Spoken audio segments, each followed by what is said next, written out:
الحمدللہ رب العالمین والصلاة والسلام علی سید الانبیاء والمرسلین اما بعد فاعوذ باللہ من الشیطان الرجیم بسم اللہ الرحمن الرحیم۔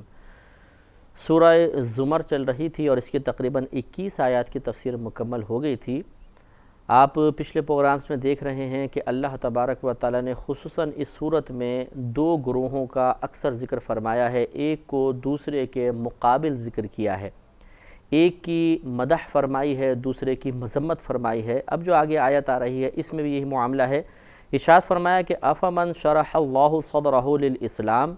تو کیا وہ شخص کہ جس کے سینے کو اللہ تبارک و تعالیٰ نے اسلام کے لیے کھول دیا، یعنی اس کو اسلام کی سمجھ آ گئی کہ ہاں یہ اسلام بالکل حق مذہب ہے، فہو علی نور من ربہ، پھر وہ اپنے رب کی طرف سے نور پر ہو، یعنی اس کو ہدایت حاصل ہو جائے۔ اب آگے عبارت محذوف ہے، جو مقابل میں ہے تو وہ اس جیسا ہو جائے گا جو سنگ دل ہے، یعنی اس کا دل تو نرم پڑ گیا، اس نے اسلام کو قبول کر لیا، تو کیا یہ اس کی طرح ہو جائے گا جس کا دل سخت ہے؟ اگر ایسا ہے فویل، ایسا نہیں ہے، آگے شاید فرمایا فویل للقاسیۃ قلوبہم من ذکر اللہ، تو بربادی ہے ان کے لیے جن کے دل اللہ تبارک و تعالیٰ کی یاد کی طرف سے سخت ہو گئے ہیں، یعنی وہ اللہ تعالیٰ کو یاد نہیں کرتے ہیں، اللہ کی طرف مائل نہیں ہوتے ہیں، اسلام کو قبول کرنے کی طرف ان کا دل رغبت نہیں پاتا ہے۔ تو گویا کہ جس شخص کے لیے اللہ تعالیٰ نے یہ کرم فرمایا کہ اس کو ہدایت دی، اسلام کے لیے اس کے سینے کو کھول دیا، اس نے اسلام کی حقانیت کو سمجھ لیا، وہ شخص اور یہ سخت دل یا سنگ دل، یہ دونوں برابر نہیں ہو سکتے ہیں۔ اولئک فی ضلال مبین، یہ سنگ دل لوگ سخت کھلی گمراہی میں ہیں۔ اللہ نزل احسن الحدیث کتابا متشابہا، اللہ تبارک و تعالیٰ نے نازل فرمایا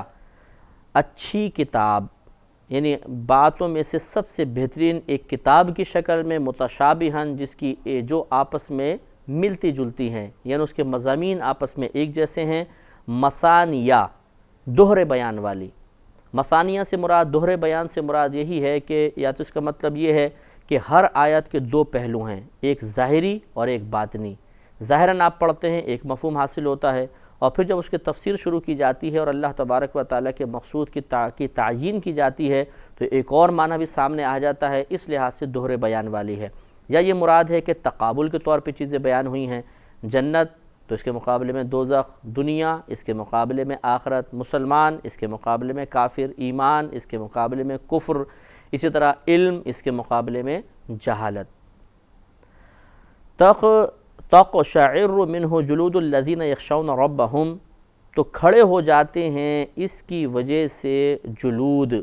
جلد کی جمع ہے، ویسے تو کھال کو کہتے ہیں لیکن مفسرین کے نزدیک یہاں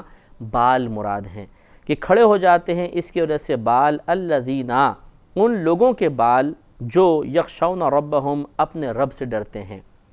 مفسرین فرماتے ہیں کہ یہ اللہ تبارک و تعالیٰ کے ولیوں کی صفات ہے کہ جب ان کے سامنے قرآن پڑھا جاتا ہے تو خوف خدا کی وجہ سے ان کے بدن کے بال کھڑے ہو جاتے ہیں۔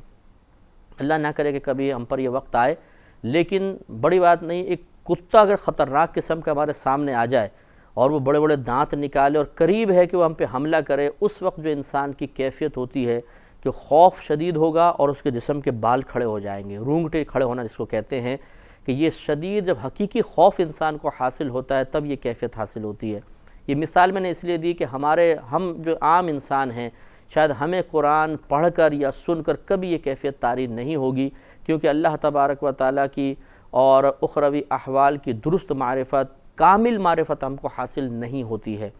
ناقص ہوتی ہے، اس لیے اتنا خوف بھی طاری نہیں ہوتا ہے۔ لیکن اللہ کے ولی وہ کامل خوف رکھتے ہیں، انہیں کامل معرفت حاصل ہوتی ہے، اس وجہ سے کہ اللہ تبارک و تعالیٰ ان کو عالم کشف میں یہ چیزیں دکھاتا ہے کہ وہ عذاب دیکھتے ہیں، اللہ کی بے نیازی کے مناظر ان کے سامنے ہوتے ہیں، وہ بہت زیادہ غور و تفکر کرتے ہیں، تو پھر جب عذاب کی آیات ان کے سامنے پڑھی جاتی ہیں تو بدن کے بال کھڑے ہو جاتے ہیں۔ ثم تلین جلودہم، پھر ان کی کھالیں نرم ہو جاتی ہیں، وہ قلوبہم، اور ان کے دل نرم ہو جاتے ہیں، الی ذکر اللہ، اللہ تبارک و تعالیٰ کے ذکر کی طرف رغبت پاتے ہوئے، یعنی پھر جب آگے بیان کرتے ہیں تو ان کے کھالیں اور دل نرم ہو جاتے ہیں۔ کھالیں نرم ہو جانے کا مطلب ان کا پورا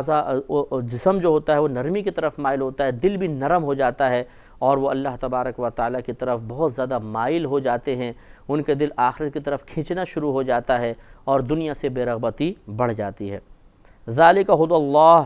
یہ اللہ تبارک و تعالیٰ کی ہدایت ہے، یہدی بہ من یشاء، وہ ہدایت عطا فرماتا ہے اس کے ذریعے جسے چاہتا ہے، ومن یضلل اللہ، اور جسے اللہ تبارک و تعالیٰ گمراہ کرے، فما لہ من ہاد، تو نہیں ہے اس کے لیے کوئی ہدایت دینے والا۔ یہ بارہا پہلے بھی آپ کو بتایا کہ اللہ تعالیٰ کی طرف گمراہی کی جب نسبت کی جائے گی تو ایک تو یہ اللہ کے ہی شایان شان ہے، وہ اپنی طرف گمراہی کی نسبت کر سکتا ہے، ہمارے لیے جائز نہیں ہوگا کہ ہم یہ کہیں کہ اللہ نے فلاں کو گمراہ کر دیا۔ اللہ تعالیٰ اپنے بارے میں فرما سکتا ہے، اور جب اللہ تعالیٰ اپنے بارے میں فرماتا ہے کہ میں نے کسی کو گمراہ کر دیا یا اللہ تعالیٰ جسے گمراہ کر دے، تو اس کا مطلب یہ ہوتا ہے کہ گمراہی اور ہدایت کے اسباب پیدا فرمانے والی اللہ کی ہی ذات ہے۔ تو بری چیز کا پیدا کرنا برا نہیں ہوتا، اس کا استعمال برا ہوتا ہے، اسے اختیار کرنا برا ہوتا ہے۔ ہم لوگ اگر کوئی شخص، ہم اپنی مثال نہیں لیتے، کوئی اگر غلط شخص ہے، وہ ایک گمراہی کو اختیار کر لیتا ہے تو اس نے ایک ایسی چیز کو اختیار کر لیا جس کو اللہ نے پیدا فرمایا اور وہ گمراہی کے لیے تھی۔ اس کی گرفت اس لیے ہوگی کہ اس نے اپنے اختیار کے ساتھ اسے اختیار کیا ہے، ہدایت کو حاصل کرنا چاہیے تھا، گمراہی لے لی، تو اس چیز کی وجہ سے، اس امر، اس معاملے کی وجہ سے چونکہ گمراہ ہوا اور اس معاملے کو پیدا کرنے والا اللہ تبارک و تعالیٰ تھا، تو یاد رکھیں کہ جب ذریعہ، کوئی ذریعہ ہو یا سبب ہو اور وہ کوئی عمل کا اثر دکھا رہا ہو تو فاعل حقیقی کی طرف نسبت کر سکتے ہیں۔ مثال کے طور پر ایک گاڑی نے ایک بوڑھے کو کچل دیا روڈ پر، تو آپ دونوں جملے کہہ سکتے ہیں، یہ بھی کہہ سکتے ہیں کہ دیکھو اس ڈرائیور نے ایک بوڑھے کو کچلا تھا، اور آپ یہ بھی کہہ سکتے ہیں کہ گاڑی نے بوڑھے کو کچلا تھا۔ حالانکہ گاڑی سبب اور ذریعہ بن رہی ہے، فاعل حقیقی وہ شخص ہے جو ڈرائیور ہے، آپ دونوں کی طرف نسبت کر دیتے ہیں۔ بالکل یہاں پر بھی ایسا ہے کہ چاہے تو آپ یہ کہہ دیں کہ بھئی یہ مثلاً فلاں شخص نے اسے گمراہ کر دیا، اور آپ یہ بھی کہہ سکتے ہیں، مطلب ہم نہیں کہہ سکتے، اللہ تعالیٰ اپنے بارے میں فرماتا ہے کہ اللہ نے اسے گمراہ کر دیا، اس لیے کہ فاعل حقیقی اللہ تبارک و تعالیٰ ہے، اسی نے یہ گمراہی کے اسباب پیدا فرمائے ہیں، لیکن اس لیے نہیں کہ تم اسے اختیار کرو، بلکہ اس لیے کہ تمہاری آزمائش کے لیے پیدا کیے گئے ہیں، تم ان سے بچو۔ تو چونکہ پھر یہ تو گمراہی کے اسباب جو ہیں یہ تو سبب بنتے ہیں، فاعل حقیقی اللہ تبارک و تعالیٰ ہے، اس لیے اللہ تعالیٰ اپنی طرف بھی نسبت فرما دے تو اس میں کوئی حرج نہیں ہے۔ افمن یتقی بوجہہ سوء العذاب یوم القیامہ، تو کیا وہ جو قیامت کے دن برے عذاب کی ڈھال اپنے چہرے کے علاوہ اور کچھ نہیں پائے گا؟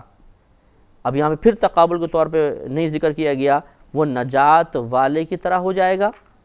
یعنی مراد یہ ہے کہ کافر کے بارے میں ہے کہ جب وہ بروز قیامت آئے گا تو چہرے کے علاوہ اور کوئی چیز ایسی نہیں ہے جو عذاب کے راہ میں رکاوٹ بن جائے، گویا کہ انکار کیا جا رہا ہے کہ کوئی چیز اسے نہیں بچا سکتی، ڈائریکٹ عذاب اس کے چہرے پہ حملہ آور ہوگا، تو گویا کہ یہی ڈھال ہے، اس کے علاوہ کوئی بیچ میں ڈھال نہیں ہوگی۔ تو افمن یتقی بوجہہ،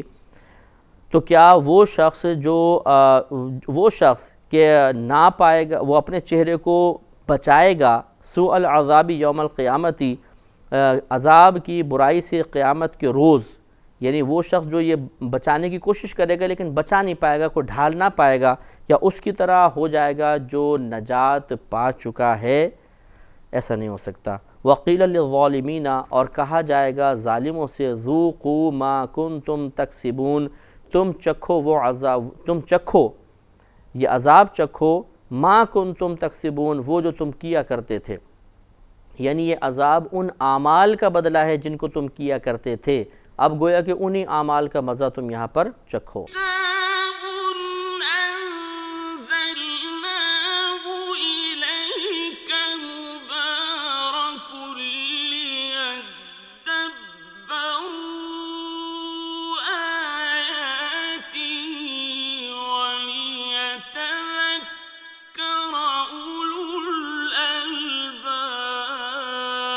الذین من قبلہم، جھٹلایا ان لوگوں نے جو ان سے پہلے تھے،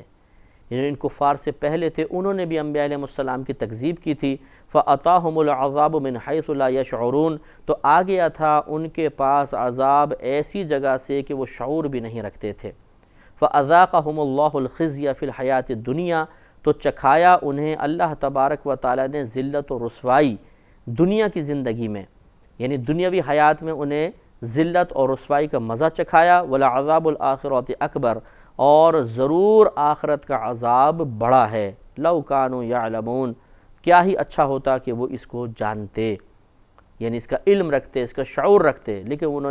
ان کو علم تو اس لحاظ سے ہو گیا تھا کہ بات کانوں تک پہنچ گئی تھی کہ تم پر عذاب نازل ہوگا، لیکن حقیقی شعور حاصل نہیں تھا کہ اس کے بعد کس قسم کے تقاضے ہمارے لیے لازم ہو جاتے ہیں، اور انہوں نے انبیاء علیہ السلام کی تکذیب کا سلسلہ منقطع نہیں کیا تو عذاب میں گرفتار ہو گئے۔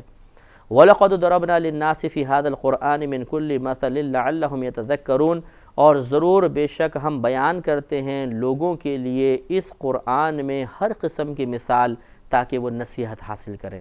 اب کتنی مثالیں بیان فرمائی تقابل کے طور پر کہ یہ اس کے برابر ہے، کہ اس کے برابر ہے، کہ اس کے برابر ہے، تاکہ لوگ اس کو دیکھیں، غور کریں اور اپنے بارے میں فیصلہ کریں کہ ہمیں کس گروپ میں ہونا چاہیے، اور دوسرے گروپ جس میں نہیں ہونا چاہیے اس میں شمولیت کا کیا کیا نقصان ہوگا۔ اللہ تعالیٰ نے سب کو بیان فرمایا، قرآنًا عربیًا، یہ عربی زبان کا قرآن ہے،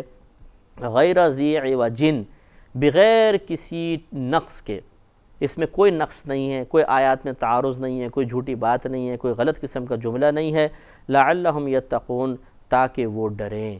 اللہ تبارک و تعالیٰ نے اپنا یہ کلام اس لیے نازل فرمایا تاکہ اس کو سنا جائے اور سن کے اپنے قلب میں خوف محسوس کیا جائے اور اسلام اور نیک اعمال کی طرف مائل ہوا جائے۔ یہ اس کے بنیادی قرآن کے نزول کے مقاصد ہیں جس کو آج خود مسلمان بھی فراموش کر چکا ہے۔ ضرب اللہ مثلاً، مثال بیان فرماتا ہے اللہ تبارک و تعالی، رجلاً، ایک ایسے شخص کی، فیہ شرکاء متشاکسون، کہ اس میں کئی بدخو بری عادتوں والے آقا شریک ہیں۔ غلام میں آقا کے شریک ہونے کا مطلب یہ ہے کہ بعض اوقات 2 یا 3 آدمی مل کر پیسے ملا کر ایک غلام خریدا کرتے تھے، تو یہ گویا کہ ان تینوں کا غلام ہوتا تھا، پھر وہ اس سے اپنی خدمت لیتے تھے، ایک بولتا تھا ایک دن تم میرے پاس رہو گے، دوسرے دن دوسرے کے پاس، تیسرے دن تیسرے کے پاس، یا ایک ساتھ ہی کوئی اپنا کام کہہ رہا ہے، کوئی دوسرا کام کہہ رہا ہے، کوئی تیسرا کام کہہ رہا ہے، اس طرح وہ شریک غلام کہلاتا تھا۔ تو اللہ تبارک و تعالیٰ آگے جو مثال بیان فرما رہا ہے اس کا ذرا خلاصہ دیکھ لیجئے کہ اللہ تعالیٰ یہ بیان فرما رہا ہے کہ 2 قسم کے غلام، ایک ایسا جس کے کئی آقا ہوں، ایک ایسا غلام ہے جس کا ایک ہی آقا ہے، تو یقیناً جس کے کئی آقا ہوں گے یہ پریشان حال ہوگا کہ ہر ایک اس کو استعمال کرے گا، کبھی یہاں کبھی وہاں نچلا نہیں بیٹھ سکتا، اور اس کی زندگی میں پریشانی ہی پریشانی اور عذاب ہی عذاب ہے، جبکہ جس کا ایک آقا ہوگا وہ ایک آقا کی اطاعت آسانی کے ساتھ کر لے گا اور اپنے آقا کو خوش بھی رکھ سکتا ہے۔ اور یہ ان تینوں کو کیسے خوش رکھے گا؟ کوئی ایک کا کام بگڑے گا جلد بازی میں کہ مجھے دوسرے کا کام کرنا ہے تو یہ پہلا ناراض، دوسرے کا کرے گا تو تیسرا ناراض، تیسرا کرے گا تو دوسرا، یہ پہلا ناراض، تو اس کی زندگی ایک مشقت اور عذاب میں مبتلا نظر آتی ہے۔ یہ مثال سمجھا کے اللہ تعالیٰ نے گویا کہ سمجھایا کہ جو ایک اللہ کو چھوڑ کر کئی بتوں کی یا معبودوں کی عبادت کرے گا، معبودان باطلہ کی عبادت کرے گا، وہ بالکل ایسا ہے جیسے ایک غلام کے کئی آقا ہوں اور وہ ان کے درمیان مشترک غلام ہو، اور جو صرف اللہ تبارک و تعالیٰ کی بندگی کرے گا، غلامی کرے گا، وہ اس غلام کی مثل ہے جس کا ایک ہی آقا ہو۔ تو یقینی سی بات ہے کہ جب آپ عقلی طور پہ تسلیم کرتے ہیں کہ بہت سارے آقا اگر ایک غلام میں شریک ہیں، حصے دار ہیں، تو یہ غلام عذاب میں ہے، اور جس کا ایک ہی آقا ہے وہ راحت میں ہے، تو اسی طریقے سے معبود کو اختیار کرنے میں یا معبودان باطلہ کو اختیار کرنے میں پریشانی یا راحت کا سامان ہے۔ لہذا ارشاد فرمایا کہ ضرب اللہ مثلاً، بیان فرماتا ہے اللہ تبارک و تعالیٰ ایک مثال، رجلاً، ایک مرد کی، فیہ شرکاء متشاکسون، کہ اس میں کئی بری عادتوں والے آقا شریک ہوں، ورجلاً، اور ایک ایسے مرد کی کہ سلما لرجل، کہ وہ صرف ایک مولا کا، ایک آقا کا غلام ہو۔ هل یستویان مثلاً، کیا ان دونوں کا حال ایک جیسا ہو سکتا ہے؟ نہیں۔ الحمدللہ، تمام خوبیاں ثابت ہیں اللہ تبارک و تعالیٰ کے لیے، بل اکثرهم لا یعلمون، لیکن بلکہ ان میں سے اکثر لوگ جو ہیں وہ ابھی شعور نہیں رکھتے ہیں، جانتے نہیں ہیں۔ انک میت، اے حبیب کریم صلی اللہ علیہ وسلم، آپ کو دنیا سے پردہ فرمانا ہے، وانہم میتون، اور ان سب کو بھی مرنا ہے۔ وہ سب انتظار کرتے تھے، ان کو بعض لوگ کہتے تھے کہ یہ نبی کریم دنیا سے رخصت ہو جائیں نا، پھر آئے گا مزہ، پھر ہم دیکھیں گے کہ کس طرح یہ مجتمع رہتے ہیں صحابہ کرام اور کس طریقے سے یہ اعتماد کے ساتھ آگے بڑھتے ہیں، تو اللہ تبارک و تعالیٰ نے اس آیت کریمہ میں ان کو یہ بات باور کرائی کہ اگر تم نبی کریم صلی اللہ علیہ وسلم کے دنیا سے پردہ ظاہری کا انتظار کر رہے ہو تو اس کا مطلب یہ تو نہیں کہ ان کے بعد تم زندہ رہو گے، تمہیں بھی تو ایک نہ ایک دن مرنا ہے اور اللہ کی بارگاہ میں پہنچنا ہے، لہٰذا تمہارا یہ انتظار اور اس کے بعد جو تم ایک سنہرے خواب دیکھ رہے ہو وہ خواب سب بیکار چیزیں ہیں۔ ثم انکم یوم القیامت عند ربکم تختصمون، پھر بے شک تم قیامت کے روز اپنے رب کے پاس جھگڑا کرو گے آپس میں۔ جو تابع ہوں گے وہ اپنے متبوع یعنی جن کی پیروی کی تھی ان سے بیزار ہوں گے، ان سے جھگڑا کریں گے، اور جو حضرات لیڈر تھے وہ اپنے ان متبعین سے جھگڑا کریں گے، اور اس طریقے سے وہاں ایک دوسرے سے بیزاریت کا اظہار ہوگا۔ الحمدللہ یہاں تک ہمارے تقریباً بلکہ کیا پورے 23 سپارے مکمل ہو گئے ہیں۔ آج سے انشاءاللہ 24ویں سپارے کا آغاز ہو رہا ہے۔ فمن اظلم ممن کذب علی اللہ، پس اس سے بڑھ کر ظالم کون، اس شخص سے بڑھ کر ظالم کون کہ جس نے اللہ تبارک و تعالیٰ پر جھوٹ باندھا، اللہ کی طرف جھوٹ کو منسوب کیا، وَكَذَّبَ بِالصِّدْقِ اِذْ جَاءَ، اور حق کو جھٹلایا کہ جب اس کے پاس وہ آ چکا تھا۔ یہاں مراد ویسے کفار ہیں کہ ان سے بڑھ کر ظالم کون جنہوں نے اللہ تعالیٰ کی طرف جھوٹ کو منسوب کیا، اور وہ کس طرح منسوب کیا کہ یہ اللہ کے نبی نہیں ہیں، حالانکہ اللہ تعالیٰ فرما رہا ہے کہ یہ نبی ہیں، تو گویا کہ انہوں نے اللہ کی طرف منسوب کر دیا کہ اللہ معاذ اللہ گویا کہ جھوٹ بول رہا ہے، یہ بہت بری بات ہے۔ اور انہوں نے حق کو، سچ کو، ہدایت کو اس کے آنے کے بعد جھٹلا دیا۔ اس سے مراد یہ قرآن ہے یا نبی کریم صلی اللہ علیہ وسلم ہے کہ انہوں نے ان کی پیروی نہیں کی، ان کی تصدیق نہیں کی۔ تو یہاں دو باتیں یاد رکھیے، ایک بات تو یہ ہے کہ جو کفار سے دوستی کو منع کیا جاتا ہے اس کی سب سے بڑی وجہ یہی ہے کہ کافر دوستی کے لائق اور قابل نہیں ہے، اس لیے نہیں ہے، چاہے وہ یہودی ہو، چاہے عیسائی ہو، چاہے ہندو ہو، یہ اس لیے نہیں ہے۔ کوئی بھی جو ہمارا غیر مسلم بھی سن رہا ہو وہ ذرا غور کرے اس بات کے اوپر، اور ناراض ہوئے بغیر وہ ٹھنڈے دل سے غور کرے کہ کیوں یہ مذہب اسلام نے دوستی کو منع کیا۔ دوستی مانے قلبی لگاؤ، بہت زیادہ محبت اور قریب رہنا، یہ اس لیے منع کیا ہے کہ ایک کافر جب ہمارے نبی کریم صلی اللہ علیہ وسلم کو نبی تسلیم نہیں کرتا تو معاذ اللہ ثم معاذ اللہ وہ تین چیزوں کو جھوٹا قرار دے رہا ہے، تین کو جھوٹا قرار دے رہا ہے۔ نمبر ایک، وہ کہہ رہا ہے قرآن جھوٹا ہے، کیونکہ حالانکہ قرآن خود نبی کریم کو نبی فرما رہا ہے۔ دوسرا، وہ ہمارے نبی کو جھوٹا بول رہا ہے کہ جب نبی کریم فرما رہے ہیں میں اللہ کا رسول اور وہ کہتے ہیں میں ان کو رسول نہیں مانتا ہوں، یہ رسول نہیں ہیں، تو گویا کو کہہ رہا ہے کہ نبی بھی جھوٹ بول رہے ہیں۔ اور تیسرا، وہ اللہ تبارک و تعالیٰ کو جھوٹا قرار دے رہا ہے، کیونکہ اللہ نے فرمایا کہ یہ میرے رسول ہیں، قرآن میں جا بجا تذکرہ ہے، اور وہ کہہ رہا ہے کہ نہیں اللہ کے رسول نہیں ہیں، تو گویا کہ اس نے اللہ کو بھی جھوٹا کہا، رسول کو بھی جھوٹا کہا، اس نے قرآن کو بھی جھوٹا کہا۔ اب دیانتداری کے ساتھ بتائیے کہ جو ان کو جھوٹا کہہ دے گا تو کیا وہ دوستی کے قابل ہو سکتا ہے؟ اس لیے مذہب اسلام نے منع فرمایا کہ غیر مسلم سے دوستی نہیں کرنی چاہیے۔ اللہ تبارک و تعالی سے دعا ہے کہ ان تمام باتوں کو ذہن میں محفوظ رکھنے کی توفیق عطا فرمائے۔ وآخر دعوانا ان الحمد للہ رب العالمین۔